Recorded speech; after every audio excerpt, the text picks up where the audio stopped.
আসসালামু আলাইকুম my dear friends. শেষ পর্যন্ত কিছুটা বাঁচলাম। মার্কেট আসলে অনেকটাই উপরের দিকে চলে গেছে। তো মার্কেট থেকে আমি আসলে আমার প্রায় আপনার অনেক টাকাই লস হয়ে যাচ্ছিলো, প্রায় $10 লস হয়ে যাচ্ছিলো। এখানে দেখছেন যে আমার এখানে $8 আজকে লাভ ছিল, কিন্তু পরের দিকে দেখেন 7 মানে $1 সামথিংয়ের মতো আমার আজকে লস আছে। মানে লস নাই আসলে, এখানে তো আমার তো আরও $7, মানে আমার কাছে টোটাল ছিল $20 থেকে আমি তাহলে 1950 আর 7.66 19 আর 7 হচ্ছে আপনার $26-27, মানে আমি মোটামুটি আপনার $7 মতো আপনার প্রফিটে আছে আজকের দিনে। তো এইটাও মানে এই প্রফিটটাও থাকতো না, এটা আপনার প্রায় $10 মাইনাস হয়ে গেছিলো, বুঝছেন তো। কিছুটা অভিজ্ঞতার কারণে আসলে মার্কেটে এখানে নিচ থেকে যে পাম্প করবে এটা আমি একদম 100% শিওর ছিলাম। তো আমি নিচ থেকে কিছু ট্রেড নিয়ে রাখছিলাম, তো যার কারণে মার্কেট উপরের দিকে চলে গেছে।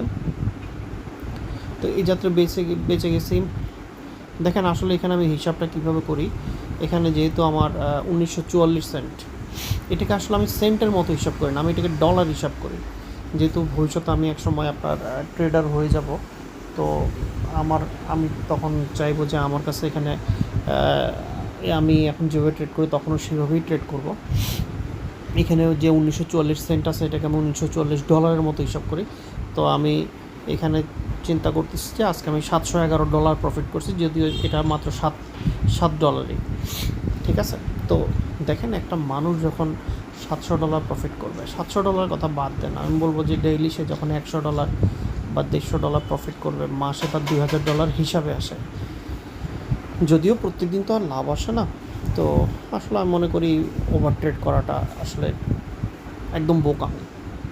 $50 $100 আসলে আমি মনে করি ট্রেডিংটা তখনই অফ করে, মানে বাহিরে ঘুরতে যাওয়া বা অন্য কোনো কাজ, বাজার করা, পড়া, বই পড়া বা অন্যান্য কোনো কাজ করা, বাইরে একটু ঘুরতে যাওয়া বা ট্যুরে যাওয়া, অন্য যে কোনো কাজ করাটা আমি মনে করি বেটার। তো ইনশাল্লাহ দোয়া করবেন আমার জন্য, যেন আমি ভবিষ্যতে ভালো ট্রেডার হইতে পারি। সবচেয়ে বড় বিষয় যেটা খেয়াল করুন, এখন আমি মার্কেট মুভমেন্ট ভালোই বুঝি, কিন্তু কথা হচ্ছে গিয়ে কি